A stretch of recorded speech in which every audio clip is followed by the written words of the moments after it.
Hello mga bro, magandang araw. Welcome back na naman sa ating YouTube channel. Bali, meron na naman tayong gagawing isang washing machine dito mga bro. Bali, ang naging problema nito ay yung kanyang wirings. Yan, kinagat-kagat ng daga. Ayan, bali ito. Ayan. Tinadtad na ng yung senyora. Senyora ang tawag namin dito sa mga daga dito sa amin. Ayan, no. Pinutol-putol. Ito yung meron siyang dito, yung pinagpugadan. Bali nung hinatid ito mga bro ay sinadya ko na talagang buksan ito. Yan, bali may nakuha ako dito na dalawang anak ng senyora at ipinakain ko na dun sa aming pusa. Ayan. So ngayon ko lang nagagawa ng video ito dahil medyo busy tayo nung mga nakaraang araw. So hindi lang dito mga bro, pati dun sa kanyang taas. Tingnan natin dito sa kanyang timer. Yan, tinadtad din yung mga wirings. Meron pa dito yung kasama nung kanyang pinagpugaran ba. Ayan so pati sa kanyang selector sa soap saka gentle. Ayan, bali yan, kinagat-kagat din yung mga terminal ng wire. Ayan, okay. So ang mangyayari dyan ay i-wirings na lang natin, i-repair natin. Ayan, so pagka ganyang wirings mga bro ay ayan, panoorin nyo hanggang dulo ito, lalo na kung baguhan ka pa lang para matuto ka rin mag-wiring sa washing machine. So kung titingnan mo mga bro ay parang mahirap i-wiring ito, pero pag napanood mo ito ay magiging simple na lang sa'yo. Okay, so ang mangyayari ay kukuha tayo ng wire at hihimay-himayin natin step by step mga bro. Ayan yung ating pag-wiring, kung saan ba natin itatap yung mga dulo-dulo ng ilalagay natin na wire, dulo sa kadulo, baba at saka taas, maging na rin dito sa ating papuntang motor saka capacitor, dun sa kanyang timer at saka dun sa kanyang selector na gentle saka soap. Okay, so kuha tayo ng wire at sisimulan na natin yung pag-wiring dito sa ating washing machine ng inat-ngat ng daga. Okay, kuha tayo.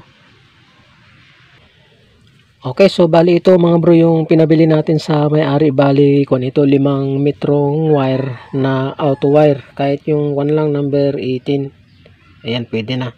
So halos kaparas lang nung wire nya. Ayan ayan. So okay lang yan kung wala naman, kahit yung siguro yung number 16, pero okay lang ito. Okay, so bago natin sisimulan yung pag-wiring natin ay tatanggalin muna natin yung mga putol-putol para hindi tayo malito. Ayan, ganun gawin nyo. So tanggalin natin yung mga naputol-putol dito ng mga ayan, grabe So matagal kasi hindi nagamit to mga bro ng may-ari, na stock, kaya siguro pinasok ng daga. Tanggalin natin yung mga kalat dito sa loob ng washing. Ayan, loko rin yung daga na yun.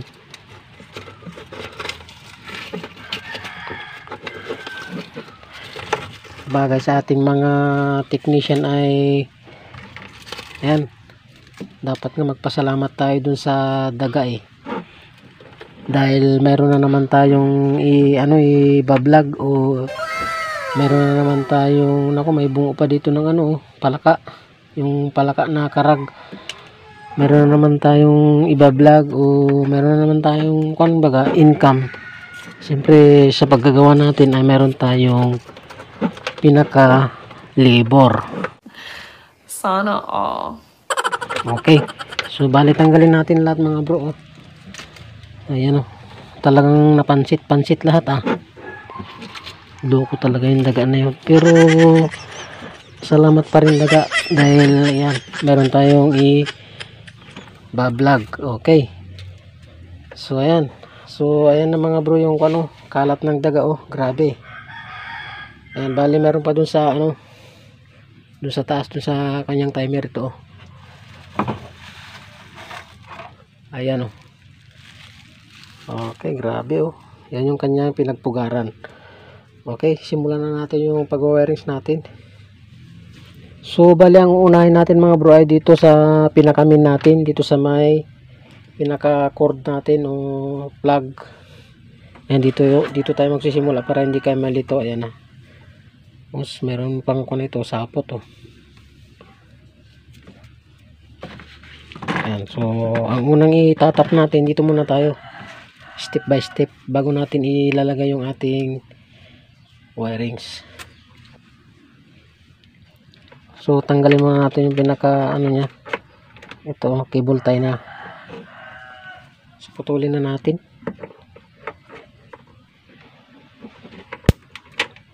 Ayan.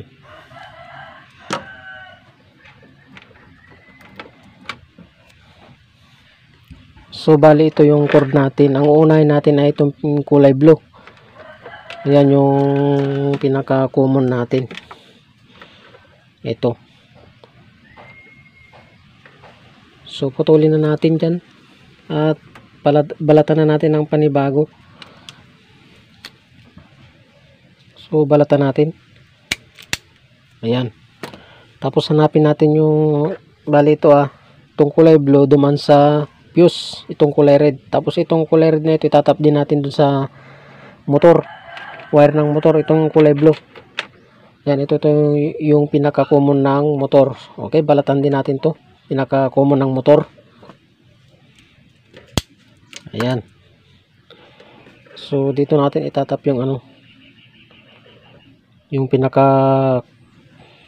common ng motor. Okay, so naitap na natin mga bro yung pinaka common ng motor natin dito sa pinaka cord natin, galing sa cord pinaka main power natin Okay, so ang susunod naman ay itong kulay brown natin, galing din sa cord. So itong kulay brown natin mga bro ay kung ito, so bali nakasuot siya dun yan.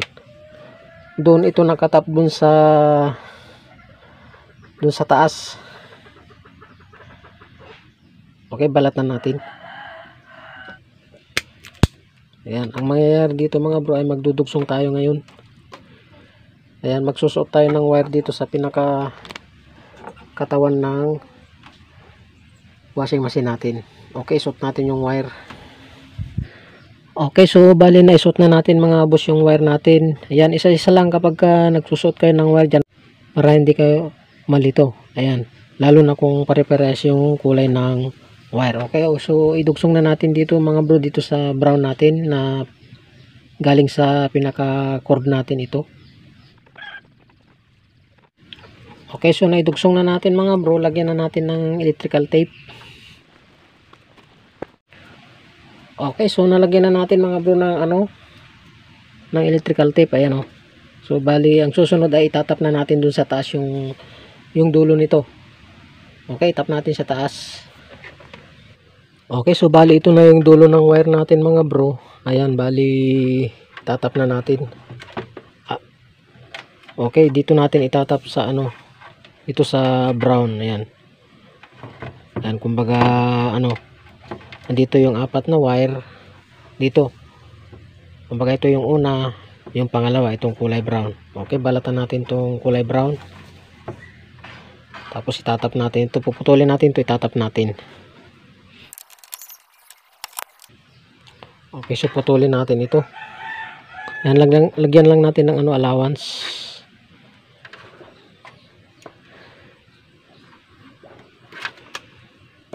Yan, tapos putulin, balatan natin. Ayan. Tapos idugsong natin dito. Okay. So naitap na natin, lagyan natin ng electrical tape ngayon.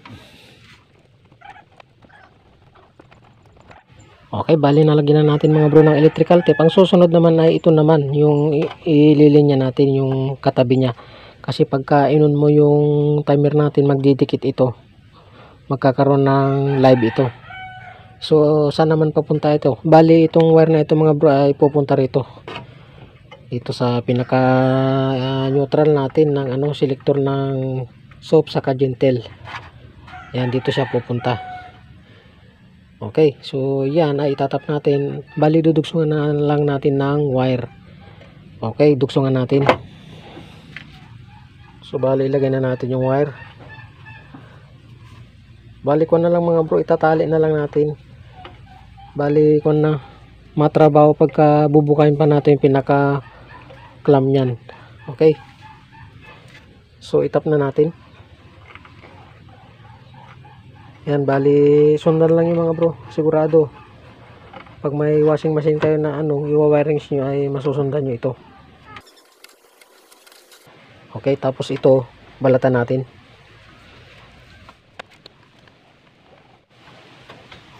So ayan, bali na ilinya na natin mga bro ang kwan dyan. Lalagyan natin ng tape. Okay, bali nalagyan na natin ng tape mga bro. Ayan o. So ang susunod naman, paraminsanan yung baba natin. Itong kulay green, ito yung pinaka kwan natin, yung pinaka tingnan natin dun.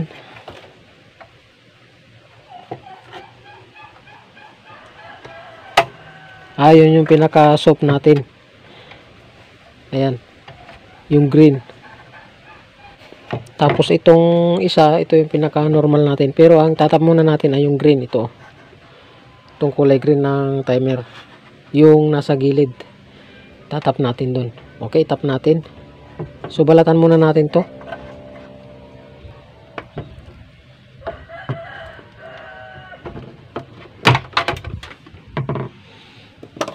Okay, nabalatan na natin. Dugsungan natin. So kahit hindi na magkakulay mga bro, pwede lang kasi wala naman tayo may kakabit na iba. Ito lang medyo mahaba yung naputol. Okay, kabit na natin. Tapos lagyan natin ng tape. Okay, bali nalagyan na natin ng masking tape mga bro. Yan, itap na natin dun. So idan natin dito yung wire nya. Yun yung bandang baba.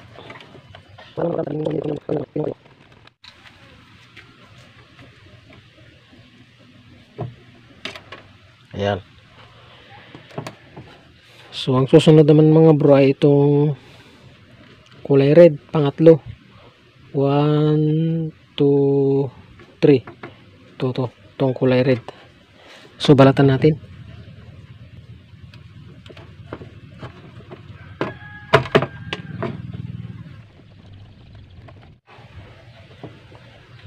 Okay, so bali na itap na natin sa kulay red.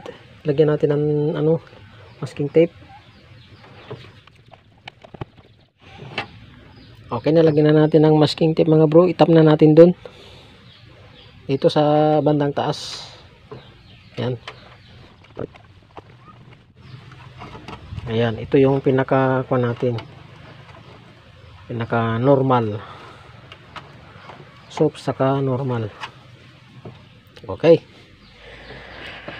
So ang susunod naman mga bro ay itong dalawa na lang na ito.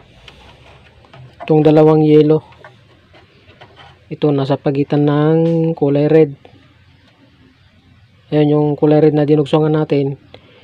Itong dalawang ito. Papunta ito dun sa baba. Papunta sa capacitor, tong dalawang linya na ito. Okay, balatan natin at dugsungan natin.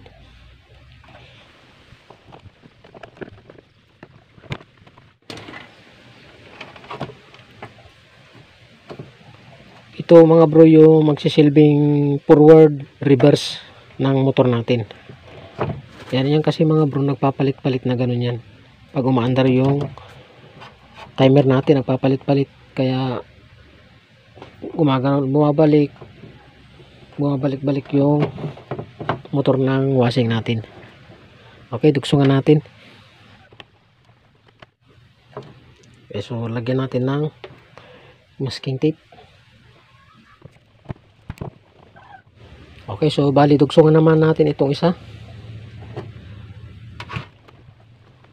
Okay, so nalagyan na natin mga bro ng ng masking tape yung dalawang kulay yellow na wire na galing sa timer natin. Ilusot na natin dun.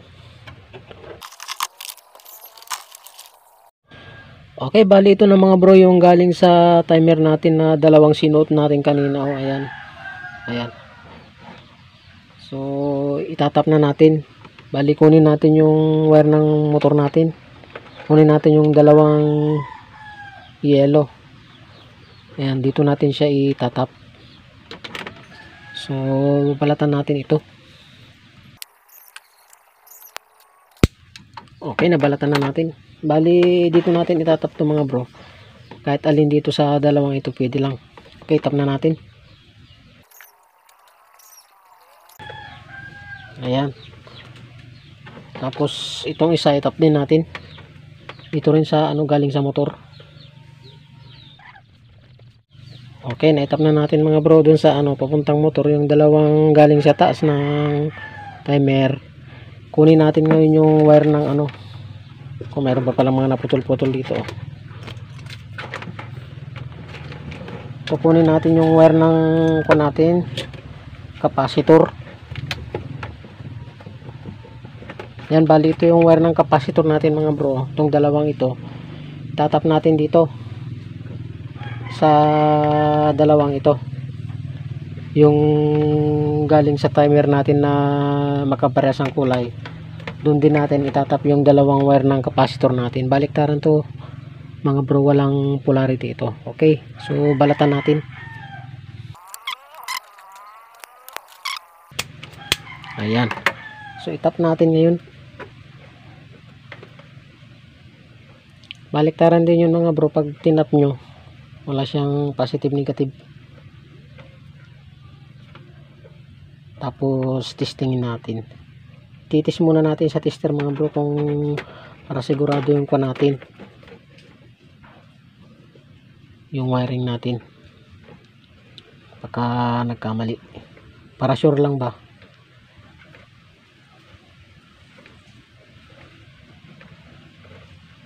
Yan, bago natin tipan. Okay, subukan nating testerin ngayon dun sa natin. Dito. I-on natin yung timer natin dun. So, nandyan pa lang yung mga kalat natin mga bro. Yung kalat ng daga. So, set natin sa X1. I-check lang natin kung kung hindi shorted yung wiring natin. So, sagad natin. Bali, halos di na sumagad. So, sako na lang sa X10 para sumagad. Yan. Tapos, i-zero natin siya. Yan. Okay, so check natin. Pandarin natin yung yung timer. So, pandarin natin.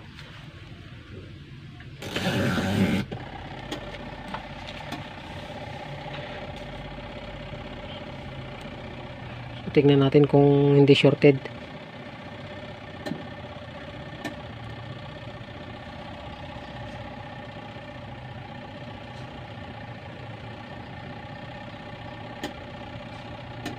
Ayun, nakakuan siya mga bro, naka-soap siya. Ilagay natin sa normal para mas mabilis magpalit-palit yung ikot ng motor niya. Ayun, mabagal ay. Ayan.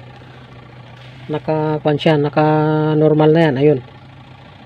Yun yung kanyang forward, yan yung kanyang reverse. Kung naka-extend mga bro, dapat hindi dun sa zero yung palo niya. Hanggang dun lang. Ibig sabihin, hindi shorted yung pagka-wiring natin. Kaya tignan nyo, ayan yung pinaka-normal niya. Ayun, nag-cut off na. Tapos susunod yung reverse. Ayan.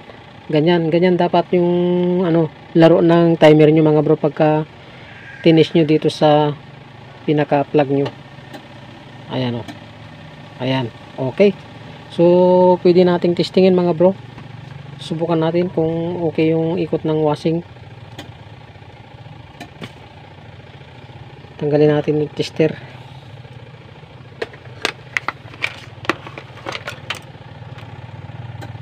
Okay, so subukan nating i-ikon ngayon, isaksak. So ayan, bali ikon natin.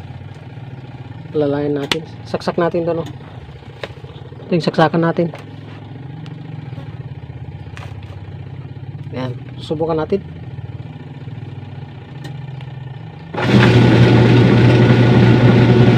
Okay. Yun yung reverse niya. Forward.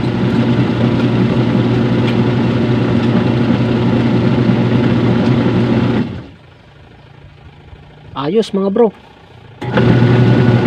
Oh.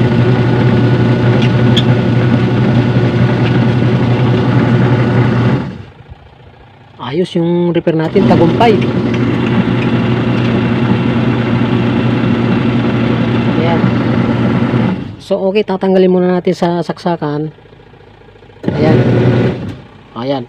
Tanggal na sa saksakan. Bali, i-organize ko lang yung mga wirings niya mga bro, at i-update ko na naman kay mamaya ulit kung okay na, kung hindi siya nagbago.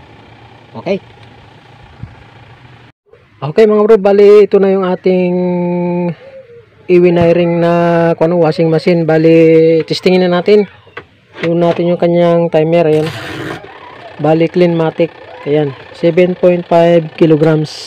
Okay, naka-on na yung timer. Subukan natin isaksak ngayon. Okay. Ayos.